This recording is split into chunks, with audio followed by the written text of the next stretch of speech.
Hello, welcome to the Jellyfish Journals. My name is Susie, and if this is your first time here, welcome. And if you are already a subscriber, welcome back. A common thing that I think most journalers go through is that fear of starting out a new journal. Or I won't even say starting out a new journal. I'll just say just the fear of messing up. Do you like my quotes there? Messing up a page in their journal. I am a huge believer that that's just impossible. I think no matter what happens in your journal, and I'm talking food spills, drink spills, torn pages, honestly, I think anything outside of maybe a dirty baby diaper getting smudged inside of your notebook or any bodily, never mind, that's getting disgusting. But the point is, I think anything can either be corrected or fixed or even just torn out and put to the side and completely forgotten about, like it never even happened. Even the pages I don't like, the pages that I absolutely can't stand, like, for example, in my Jellyfish journal, when I started doing any kind of reading logs, I absolutely loathe this page. I'm like staring at it thinking, no, I wish it wasn't in there. But here's the thing, it is in there. It is something that I've done. I might not be super proud of it, but did I learn from this? Absolutely. This is what I did. I couldn't wait to start a book bingo, so I put no thought into it ahead of time. I slapped some stuff down. This is what I ended up with. I still remember how I felt making this. I had a blast making it. And so I'm just going to love it. I'm just going to decide that, yes, I did say I loathe this, but I'm going to love the fact that I did it. I don't have to like the page. Now, most of the time, that's how I go. I will just get an idea for something and I will just jump right in and do it. An example of that is in my new reading journal that I just started this year. I have a spread that you might have noticed in a different video where I really wanted the back to look like wallpaper. Good example of I just said, I'm going to do it. I went for it. So again, an example of jumping in, trying something and it doesn't work out, like my book bingo, or jumping in and trying something and thinking, okay, I think I was onto something here. Maybe I'll do that again another time. Now, one of the things that happens, or I should say happened to me, is I have never owned such a beautiful journal in my entire life. Now, normally, I just jump in and I say, I'm going to do it. Whatever happens, happens. This is the first journal where if I'm truly trying something new, I am just very like, do I want to? Do I not want to? And so I thought I'd show you something I'm doing that is taking a few extra steps, but in another way, it's actually not been too difficult to incorporate into my life or into, I guess, just my planning system. So when I decided to start bullet journaling a few years ago, my stepdaughter really was into it, and she and I like to journal and craft together, and I was super excited. I did all this research. Don't ask me how I didn't know about Archer and Olive unless it was just the cost that threw me off. I will say now, fully worth it. I don't think I'll ever go back to another journal ever. But anyway, and all that to say, I did some research and I was super excited to find this teal blue, I don't know how to say it, Lucturn 917. And I found it online at Barnes & Noble, and it's a little hard to see, but it's the perfect shade of Tiffany blue, which is totally my jam. And I was just so excited to start bullet journaling in this journal. Now, I will say, if you just like to write in a notebook, this is a great dot grid notebook. It's sturdy, it feels good. But as someone who really wanted to be using markers, because my idea at the time was bullet journaling all markers, no stickers, no paper, no cutouts, whatever, or cutting out things and gluing them in, just markers. I can't stand ghosting. I know it doesn't bother everybody, totally bothers me. So I tried it out. I cried a lot. Ended up going to Hobby Lobby, found another journal that ended up being my bullet journals. I've held on to this journal for a couple years because I know what I spent on it. I know how much I wanted this to work. So I've decided to reappropriate. I don't know. It's Friday. It's been a long day talking to 8-year-olds. My vocab might be a little off today, but I wanted to repurpose. That's the word. I wanted to repurpose it somehow. I just have not found out how I wanted to do that. And so I realized this is pretty much the same size as an A5. And so I could use this to practice or plan out what I wanted to put in my actual journal. But you'll see here, I've just kind of used it right now for making lists and things. So this here, this was when I planned out the beginning of my bee journal spreads. So you'll see in this notebook here, whoops, too far. There we go. Nope, that's not it either. Just kidding. No, that is it. So you'll see on here, I hadn't planned this at all. So I'm just going to line it up like this for a minute. But you'll see, I knew I wanted a cutout here. I knew these were some washies I wanted to try using. This is the line representing the torn paper, and this is the little paper with the bee. I did other things. I added the flower later, an extra bee here, the extra bee here, and then the hexagons here. But the idea is that I used this to plan my thinking. And then last night, I was trying to figure out what I wanted to do for my Christmas list. I have all these Christmas to-dos, holiday to-dos, and I just wanted to kind of rough it out in this journal first. And then as I was doing that, I thought, you know what? I've seen people use watercolor in their notebooks before. I think I'd like to give it a try. But I am not going to try out watercolor in my new Archer and Olive journal. That freaks me out a little too much. So instead, I pulled out my trusty Crayola watercolors. I'm a huge Crayola fan. And I went ahead and played with it. I tried the papers to see what watercolor went with it. If you can see here, that was a darker green Tombow marker. I didn't like how it looked, but I liked that green Tombow. So I write the numbers of the colors I'm planning to use. I roughed out the lines here to see if I like them. I think I do. The blue might be a little off, so I might come back and tweak through there. I had the idea of washi here, but decided, you know what? I think I'm just going to have Christmas lights go down the sides and the list all the way down because I keep thinking of more things I need to do. Figured out what the cord color is going to be and labeled that, but pretty much just used all of this to kind of help me feel comfortable jumping into the next journal. I didn't need to be specific and cut out the exact shapes of the lights or finish drawing all the things. Once I kind of knew where I was headed, then that's what I decided is going to go in my other journal. And so let's go ahead and get started planning my Christmas to-do list pages. All right, so I have all my supplies that I need right nearby so I can go ahead and get started. And I did switch out one of the blues for the Christmas lights. If you look in the little planning journal, I don't know what to call it, above where I did all my pre-planning, you'll see where I have like that number 173. I originally planned to draw the smaller lights with a Tombow marker. I just thought it would be a little bit easier to do that. There were a couple problems with that. First of all, because the Tombow markers are water-based markers, as soon as I tried to do the watercolor around it, the color from the Tombow marker would bleed into the watercolor paint. Um, I didn't want things to be too saturated and too wet.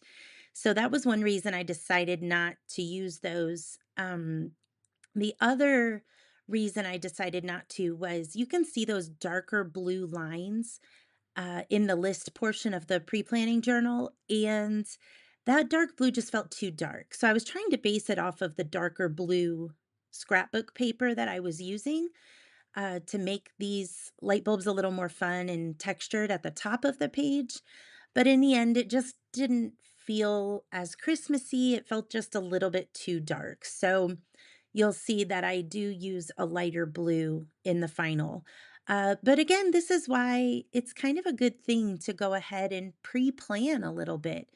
It did take a little bit of time to do the pre-planning, but I think what made it kind of easier was, a pre-planning journal I can kind of take with me anywhere.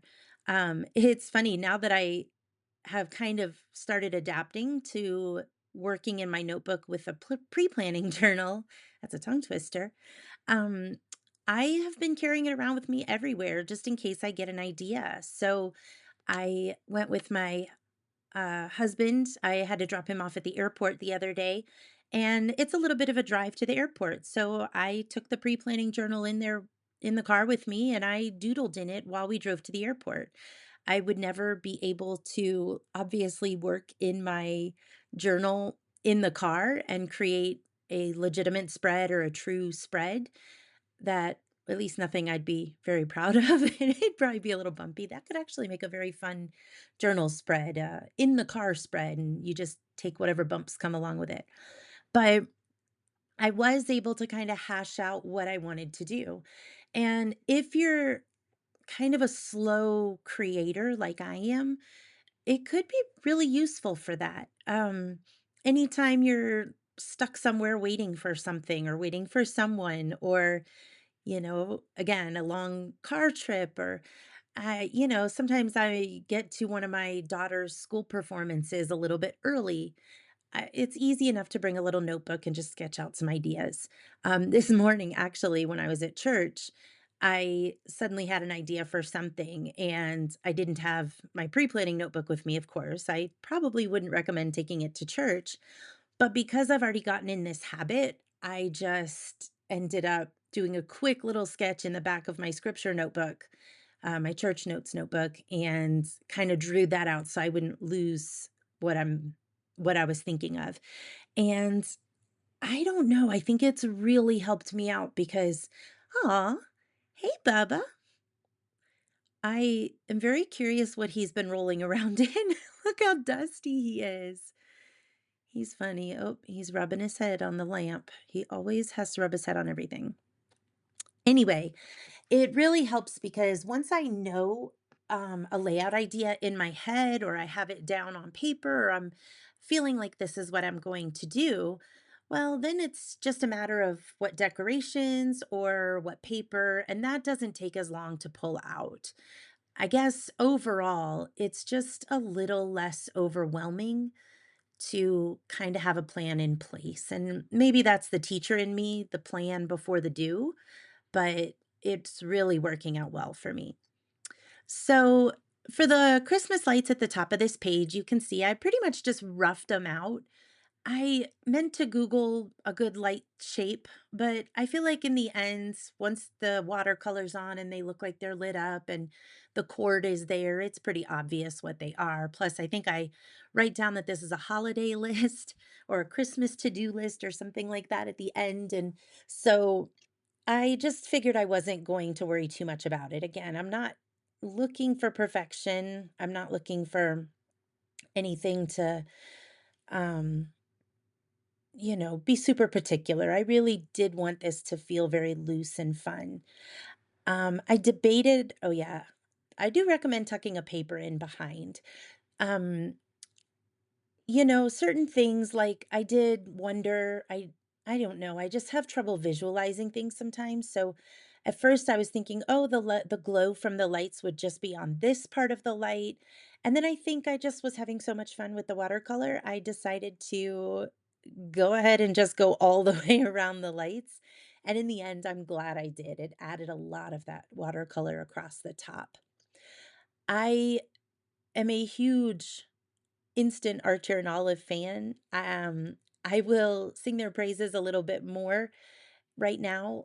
I I've been nervous, I'll be honest, to watercolor in a journal. I mean, it's paper and it's not watercolor paper. It's not meant to absorb a lot of wetness. And because of that, paper tends to pucker or buckle when it's a little too wet.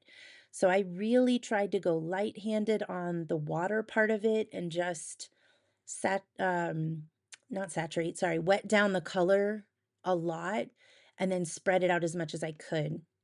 I think with this, my biggest goal was I didn't want it to look super streaky. So anywhere there was some streakiness, I did try to brush it out. So some of the glows, like this red, will stretch out a bit farther. But I just felt like with brush strokes or if it looked too scritchy, then it would be obvious it was painted. I don't know. That sounds weird because it's obvious it was painted no matter what I do. But I did try to go a little bit light with the water. It dried super quick, which I was glad for. And there's a littlest bit of buckling or puckering to the paper, but no more than there would be if I was a little heavy-handed with a glue stick or, anything like that. And so I think overall, when this journal is done and it's full of all the ephemera and the papers and the stickers and the washi and maybe more watercolor, you're not going to know that the buckling came from this watercolor. You're just going to look at it and say, that's a full journal, and Susie packed a lot of junk into that journal. Oh, maybe that's why it's called a junk journal. Okay. So the yellow came out a little neon-y, I feel like, in person. It's not registering here, so I did mix it with that pastel yellow a little bit. Um, Again, nothing too major there, nothing too serious. So I really just had a lot of fun doing this, and I think I'm pretty much an instant convert. I foresee a lot of watercoloring in my future with journaling. It seems like a really great way to lay down a nice background, to just maybe have those lighter colors that, even though Tombows and some of the other colors have those pastel light colors, they still can be a little streaky when you lay them down. They still tend to want to make straight lines. I really like the rough edges of this. It reminds me of that torn paper look, which I love. There's very much a time for crisp, clean lines, and I don't know, Christmas does not feel like a time for crisp, clean lines. Boy, I'm full of tongue twisters today. So I went ahead, and this is just the primary decoration at the top of the page. And yeah, just went ahead and did all these lights. And then the plan is to, along the bottom, on the left side of the left page and the right side of the right page, I want to do smaller versions of these same Christmas lights. And the idea is those are going to be my list indicators. So instead of a little dot at the beginning of each item on the list or a little checkbox, there's a little Christmas light. I think originally I wanted the Christmas lights to sort of be the checkbox. I thought that would be kind of cute, but once I started gluing them down, I realized I didn't want little check marks in my cute Christmas lights. So you'll see I do add some check boxes to the ends of my lines, which actually I ended up really liking. I think that turned out really cool. The other reason I decided not to make these the check boxes is some of the lights, trying to make them look kind of natural and freeform, the way Christmas lights would just fall every which way. It ended up that some of my lines, I doubled a color. So you'll see in a few minutes, and I sort of looked at it for a bit and debated how I wanted to do that, but I decided that it was okay if a color was doubled for the lines because it would still look like those lines were coming from the glow of the light, and you'll see what I mean in a few minutes when I decorate.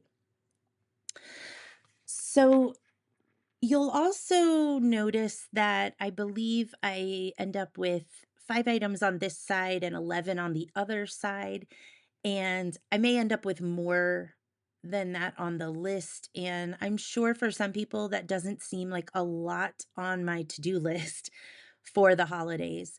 And I kind of went back and forth about which items would make it on the list. Um, I definitely didn't want to write down every single holiday connected thing that needs to be done. I felt like that would look kind of cumbersome and a little overdone. And a lot of those smaller holiday things, like like for example, so I had these spiral trees these outdoor spiral trees. And they're basically, it's like a long, giant spiral. And there's these thin metal poles, and they stick into the ground, and you hook the whole spiral at the very tip top. And then it just sort of plops all the way down. So it looks like a Christmas tree, and the lights go around the spirals. And it's it does pretty well, like standing up and holding up in weather and all the things, but it is very wobbly. And I originally bought one big one and two smaller ones when the girls, my daughters and I, when I was single and my daughters and I were living by ourselves. So there was a big tree to represent me, a medium sized tree to represent my daughter Emily, and a smaller tree to represent my youngest daughter Julia. And it was just kind of a little nod to the fact that it was the three of us, and it was the three of us in our family now, and I loved it, but I've had them for quite a while now, and I went to try to put them outside today, and we are having some kind of crazy windstorm today. I called my husband and told him he would have laughed his head off because the wind was blowing so hard. It was something like out of a comedy scene. I'm pretty stubborn, and when I get it in my head that I'm going to do something, I will do it, whether I like the results or not. And I was out there with hammers and screwdrivers, and I think I had a sledgehammer, and I sawed off a little piece of wood. I was doing everything I could to try to anchor this dumb tree into the ground. And long story short, it was not meant to be. This tree's kind of old. The metal rod just snapped right in half. I think I probably hammered too vigorously over the years to get it in the ground. And all that to say, I would very much like to get some kind of new yard decoration. I haven't bothered to try to pull out the smaller trees. It was just too windy. And after chasing the box and the instruction manual down the street for a few minutes, I gave up and put everything back in the garage. That was a very long story to say I'm not going to add that to this Christmas list. I'm not going to put it on the list that I need to get out more outdoor decor. I want to. I'm not that stressed about it. It's not something I feel like it needs to be done. If I happen to be at Target and I see something I like, I'll grab it, but I didn't feel like it needed to be in the journal. So the things that I wrote down on my list, you'll see in a little bit the things I write down, but it's the big things I really don't want to forget. So ordering my best friend's Christmas gift, or making a donation to the teachers at my daughter's middle school for their holiday party, um, kind of those bigger things. Like, I every year I buy my class puzzles from Dollar Tree. I love jigsaw puzzles. If you are a jigsaw puzzler, I would love to share some of the puzzles on this channel, on my channel, of puzzles I love doing. I can show some completed puzzles. I have some puzzle companies I can recommend. Anyway, I just as kind of a little nod to that, I every year I give my class their own puzzle from Dollar Tree, just to hopefully, you never know who you're going to spark that love for problem solving and puzzle solving in a student. And it feels more important than ever this year because I had a student from another third grade class come in my room the week before Thanksgiving. My team does something we call a turkey trot, where each of our five third grade teachers has a different craft or activity in their classroom, and the third graders, for an hour and a half or whatever, they migrate from classroom to classroom, and they just get to partake of all the different things. And so in my room, I had a Thanksgiving jigsaw puzzle, and then some word puzzles and word search puzzles and things like that. And I was kind of the puzzle room. But anyway, a third grader from another classroom came in, and oof, what a sweetheart. He had no clue how to solve a puzzle. And mind you, these are third graders, they're 8 and 9-year-olds. And so I was very in shock. I don't know, that seems so judgy, but I grew up doing puzzles. My grandma Skip would send me puzzles every year for my birthday, and she always tried to make them as hard as possible. Um, I just love puzzles. I've completed an 18,000 piece puzzle. I've done 3D puzzles. I did the 1,000 piece clear plastic puzzle. I just, the more challenging, the better. My parents got me a pixel puzzle couple years ago for Christmas, and that was a lot of fun. But all that, anyway, I ramble. See, this is why I have to do voiceovers, guys, because if I tried to create and talk, these videos would be so long. I can't do it. So voiceovers seem to be the thing that works for me. But anyway, I need to get puzzles for my students because I do think it's a good skill to have. And so that will make it on the list because that is a time crunch item. It is something I definitely want to do and needs to happen every year. Here you go. You can see me debating that red is kind of wide. Do I want a second red line? Do I want to go to a green line? And in the end, I decided to just go ahead and do another red line because I really wanted it to just kind of feel like the color of the light was why the line was the color it was. So, yeah, I just decided the 2 red lines would work really well, and I honestly, when I go back and look at the page, I don't mind it at all. It's especially maybe because red is a Christmas color, it just adds a lot of fun to it. I double the blue line here, and I think on the other side, I might double a red line again or a blue, I can't be sure. Um, so basically, too late, but long story short, the things that make it on this list are really kind of the bigger things. I did also rough that out in my pre-planning journal, what things I wanted on the list. And I did want to do Christmas cards this year. I used to be such a Christmas card person. The older my kids got, and then after the divorce and then remarrying, it just got really tricky to schedule family photos. So I don't really send out those cards anymore. And then, and I went to Costco the other day because I loved their crafty cards and they don't seem to sell them anymore. I was pretty bummed about that. So I just don't know if cards are going to make it out this year, which is sort of sad, but also sort of liberating. You can see at the top, I wasn't really sure what to do as far as the string the Christmas lights go on. You'll see that some of the lights have giant stretches between them, and some of the lights are very close to each other. I had envisioned something loopier and just a little, I don't know. I don't know the word for it. It wasn't quite what I envisioned, but in the end, I think it did the job. I definitely think I need to practice making Christmas lights. I think I can draw them pretty well. Um, but trying to use a different medium like the scrapbook paper, you know, I think normally this is I'm struggling here, people. I think normally what I would have done is drawn a really long loopy green cord and then attach the lights to the cord. But since the lights went down first, it was a little trickier for me. I did these little boxes because when I started writing with the black, nothing else on the page was black, and it just looked a little strange to me. I also wasn't sure how I wanted to check off when things were done. So I wasn't sure. I knew I didn't want to draw a line through it, but I liked the idea of a little checkbox. And so I decided, you know what? I'll just do the check boxes at the ends of each line on the opposite end of the lights. That was an accidental decision because when I wrote teacher gifts for DMS, my daughter's middle school, oh, that's not what that stands for, but it works. I um I didn't want to squeeze a checkbox on the left. So this kind of worked out.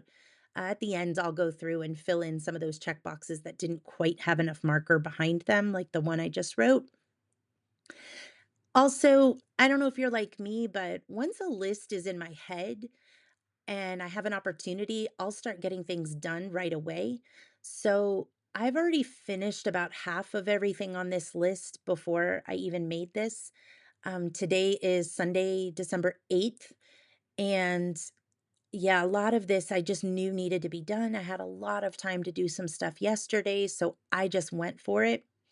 Um, You might notice on there in the red, it says wrap Collins gifts ASAP.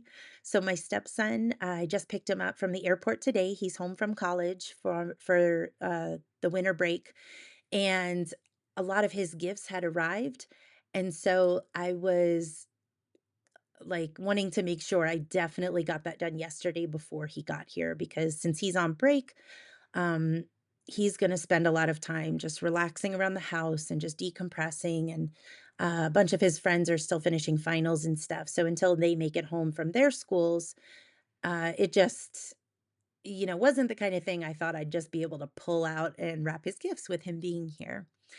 I left a couple of lines empty at the bottom because I know myself, and I'm sure I'm probably forgetting a couple of really important things, and I wanted to have a place to write them. Oh, there goes one. What did it say? Oh, candy canes. Man, every year I have the hardest time remembering to buy candy canes, and I don't know why. I'm going to the grocery store today. I'm hoping I don't forget. My daughter Julie and I, a couple years ago, we went looking for tiny candy canes for my students, and we couldn't find them anywhere, so I'm hoping I'm already not too late. I also make these really amazing chocolate-dipped peppermint shortbread cookies. They are my Christmas cookie that I make, every year, and you crush candy canes and put them on the ends. They are so good, but you do need a bunch of candy canes for that. And I also enjoy sticking a candy cane in my hot cocoa. I just think it makes it cute and fun, and who doesn't love peppermint? But there is my finished Christmas to-do list. I hope you enjoyed, and I hope that you all have a wonderful holiday season. Bye.